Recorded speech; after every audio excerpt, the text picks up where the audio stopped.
Hi, welcome to Foreigner's Wife in the Philippines. Good evening. Please don't forget to subscribe. And the topic that I'm going to tackle this evening is about, is it okay to support my Filipina girlfriend? Because that's another thing that also questions, because there are some foreigner that supporting their Filipina girlfriend even though they didn't met yet personally, but they're communicating for a couple of months or a year, and then they didn't met yet, but they have a constant communication. So what happened is they're sending money every month because of the situations also of the Filipina. So some of the questions raised is it okay? Is it okay or advisable to support my Filipina girlfriend? And my answer for that, it depends on the situations. It depends on the scenario, or it depends on you, okay? It's your problem, so don't make me problem. It's difficult to do video, so it's up to you, okay? Yeah, overall, it depends on you. It depends on the situations. And it depends on, it's up to you.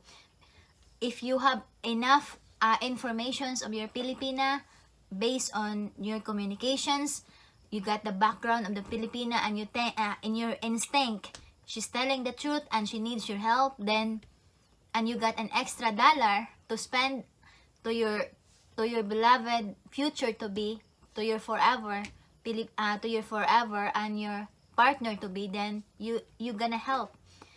But if you have a little doubt whether she's telling the truth or not, and there's no enough informations that you need to find out if she's telling the truth, then wait until the time that you're gonna meet her.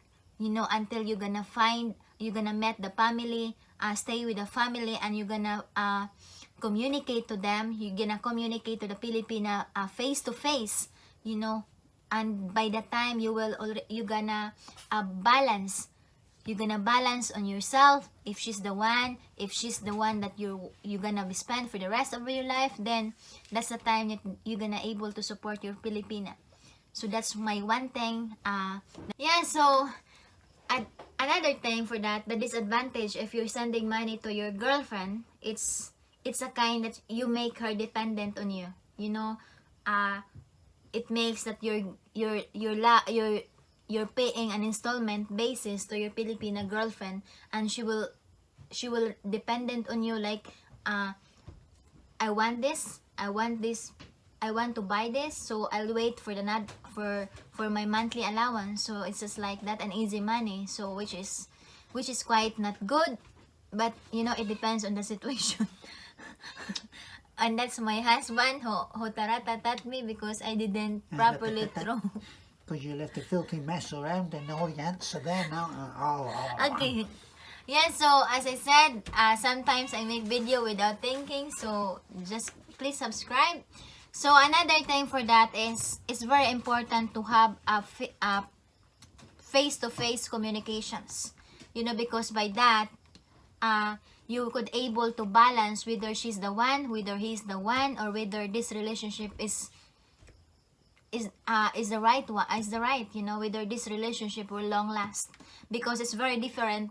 It's different if you're talking in social media, in Skype, in Viber, in WhatsApp, or whatever social media that you've been using to communicate to your girlfriend. It's different if it's an actual, because in actual you could able to communicate, you could able to find out whether the truth, if she's telling the truth or not, whether she's really a single, or she got a relationship behind, she got a Filipino behind her, so that's another thing.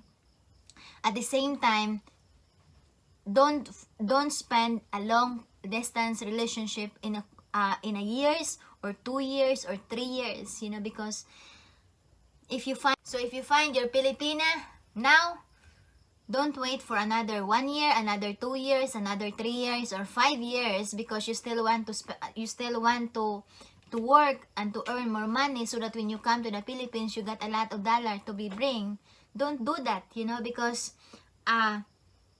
if you find that Filipina, then met her right away, because possible, if you wait for another 2 years or another 3 years, then you just living your dream on based on the internet. You know, it's just like you're building your relationship on the internet, and possible when the time come that you want to meet your Filipina, it's not the one that you're wanting for, or the Filipina is already not there, you know, because the Filipina says, oh, it's too long, you know, I want to get married right now, and she's still busy there, she's still wanting to earn more dollar, more for security, you know. But we as a Filipino, we're wanting not a lot of dollar, you know. What we want is companion, at the same time, we're contented on what you will give to us. So that's another thing.